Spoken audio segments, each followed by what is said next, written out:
Bonjour la famille, bienvenue dans cette nouvelle vidéo. Je vais vous apprendre à créer une grille responsive sur votre site web. Voilà la grille dont nous allons créer. Cette grille-là sera responsive, cela veut dire qu'elle pourra s'afficher sur un téléphone sans problème. Donc je vais réduire la taille de mon site et vous pouvez voir que les carrés se redisposent directement lorsque la taille change. Donc nous allons voir comment créer cette grille-là dans cette vidéo. Sur ce, c'est parti. Dans la dernière vidéo, nous avons créé cette navbar-là qui était aussi responsive. Donc si vous n'avez pas suivi cette vidéo, je vous invite à aller la suivre et à aller regarder comment nous avons fait pour rendre cette navbar responsive, parce que lorsque j'ai réduit, vous voyez aussi que elle aussi s'adapte à la taille de l'écran. Vous pouvez voir ici que les menus ont disparu et c'est le menu burger qui apparaît, et lorsqu'on clique, on pourra voir les différents menus qui vont apparaître. Donc sur ce, je vous invite à aller regarder cette vidéo là et nous on va commencer par réaliser cette grille là. Donc pour réaliser la grille, nous allons venir ici au niveau de index.html du même site et nous allons commencer par placer les éléments. Donc je vais supprimer tout ce que j'ai fait jusqu'à présent. Voilà. Et donc je vais laisser le titre H1. Nous allons supprimer comme ça. Et vous pouvez voir que j'ai le titre ici, H1, qui est affiché exactement ici aussi. Donc lorsque j'actualise, voilà le titre ici. Parce qu'il est en blanc, vous ne pouvez pas le remarquer. Donc maintenant, nous allons placer le conteneur qui va contenir tous les petits carrés. Pour cela, nous allons créer d'abord une section ici. Donc, on va faire comme ça. Section. Et cette section-là, nous allons lui donner une classe, par exemple, et on va l'appeler conteneur. Voilà. Et dans cette section-là, nous allons créer des divs. Donc, c'est les divs qui seront les petits carrés, en fait. Et ces divs-là, nous allons les appeler classes. Donc, classe, on va les appeler contenu. Donc, ce sont les divs qui seront contenus dans le conteneur. Maintenant, on va passer dans le CSS pour pouvoir les afficher. Donc, je viens un peu ici en bas et je vais d'abord appeler la classe conteneur. Conteneur. Pour donner des propriétés. Donc, ici, on va définir une largeur ou bien même une bordure. Donc, on va commencer par la largeur d'abord. Width. Et on va lui donner une largeur, par exemple, de 1000 pixels. Ensuite, une hauteur, height, que nous allons donner 100 pixels par exemple. Et on va donner des bordures. Donc tout ce que je fais, c'est juste pour vous montrer comment afficher l'élément en fait. Nous allons modifier ces propriétés là tout à l'heure. Donc red et puis 1 pixel. Donc je viens de définir la bordure de ce conteneur là. On va définir aussi la même chose pour le contenu. Donc les petits carrés qui seront à l'intérieur. Donc ici, ce n'est pas conteneur, mais c'est contenu. Et pour la largeur, nous allons utiliser 280 pixels ou bien 250 pixels. Et pour la hauteur, nous allons utiliser 220 pixels. Voilà. On n'oublie pas l'unité. On enregistre. Maintenant, nous allons actualiser notre site. Donc, j'actualise. Et vous pouvez voir que les carrés sont à l'intérieur. Donc, c'est le premier carré ici qui est à l'intérieur de la section. Donc, on va augmenter la taille de la section rapidement. Au lieu de mettre une hauteur définie parfaitement, ici, on va plutôt mettre automatique. La hauteur va s'adapter au nombre d'éléments qu'il y a à l'intérieur. Donc, on mettra ici auto. Ou bien même, on peut supprimer et elle va s'adapter automatiquement. Voilà, pour ne pas surcharger le code. Voilà, vous pouvez voir que la section s'adapte à la taille des carrés.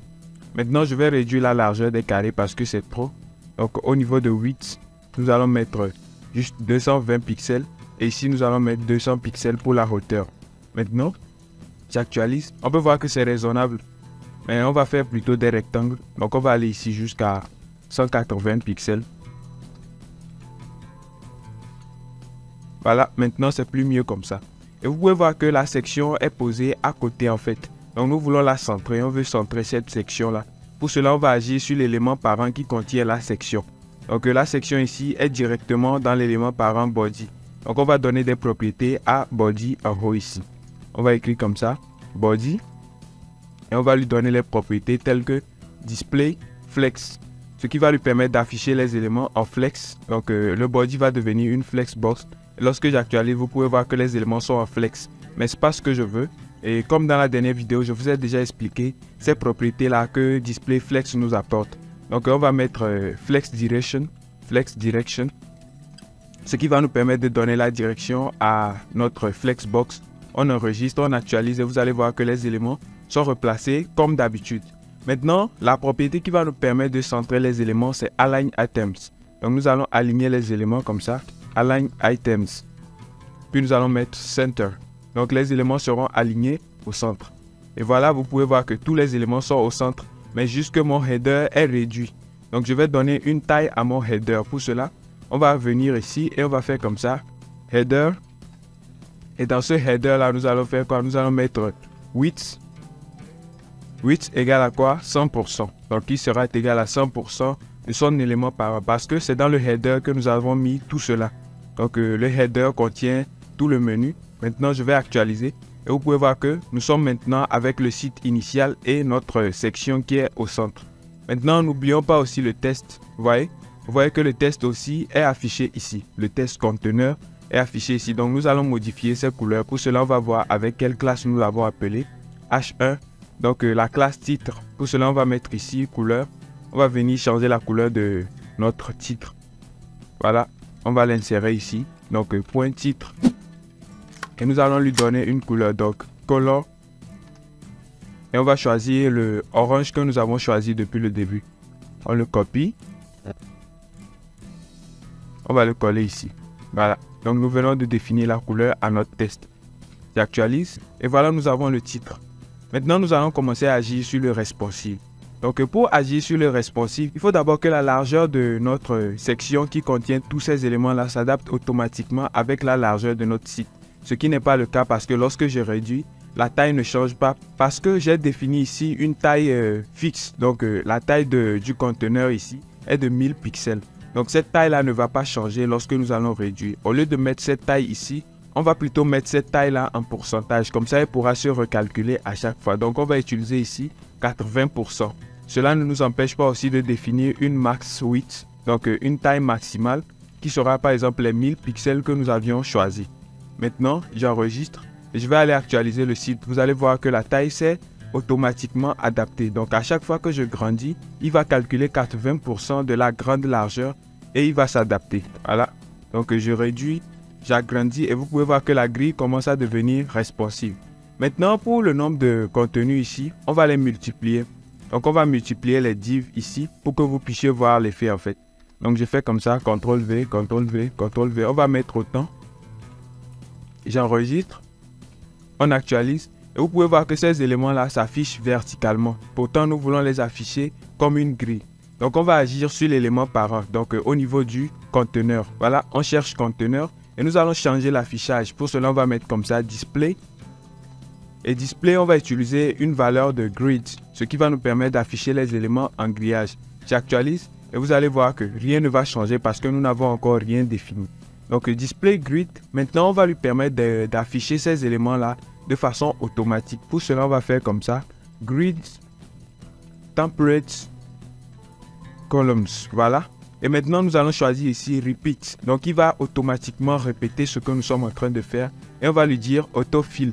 En première position, donc autofill, c'est-à-dire lui-même il va remplir les éléments.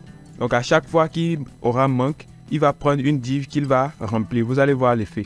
Et maintenant il va le remplir avec combien de pixels. Donc c'est ce que nous allons donner ici.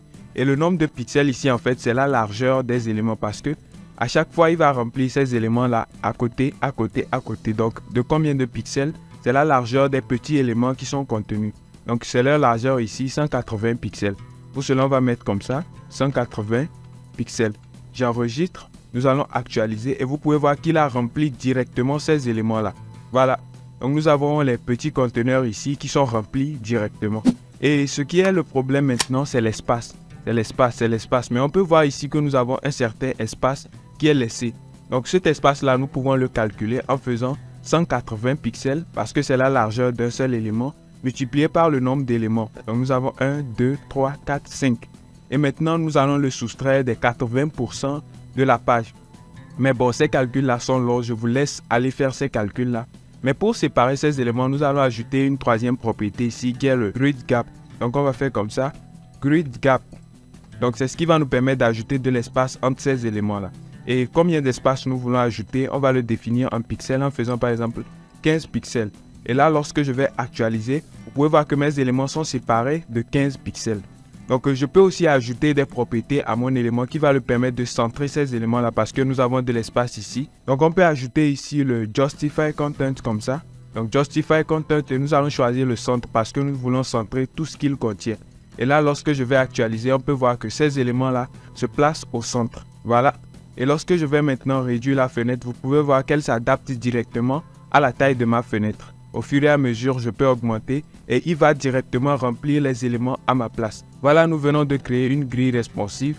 Donc c'est très simple à réaliser. Vous pourrez maintenant modifier les petites divs qu'il y a ici en ajoutant des images. Ça peut être des produits. Donc sur un site e-commerce par exemple, etc. Vous pourrez faire ce que vous voulez. Et là, lorsque nous allons atteindre ce niveau-là, on pourra sortir le menu tranquillement. Mais n'oubliez pas que j'ai ajouté certaines propriétés ici. Donc au niveau du menu, j'ai ajouté une propriété qui permet que cet élément-là ne soit pas poussé lorsque le menu va s'afficher. Et ces propriétés-là sont ici. Au niveau de BTN2, j'ai ajouté le Z-index, ce qui va lui permettre d'être sur un plan plus haut que celui-ci et aussi la position fixe. Donc cette position-là va lui permettre d'être statique et va lui permettre de laisser les éléments passer en dessous. C'est ce qui fait que lorsque je clique, il s'affiche au-dessus de ce que j'ai créé. Donc on pourra ajouter un padding en haut ou bien un margin en fonction de ce que nous voulons faire. Merci encore d'avoir suivi cette vidéo. J'espère que vous aurez été très utile. Si c'est le cas, n'hésitez pas à vous abonner, à partager massivement et on se retrouve dans la prochaine vidéo.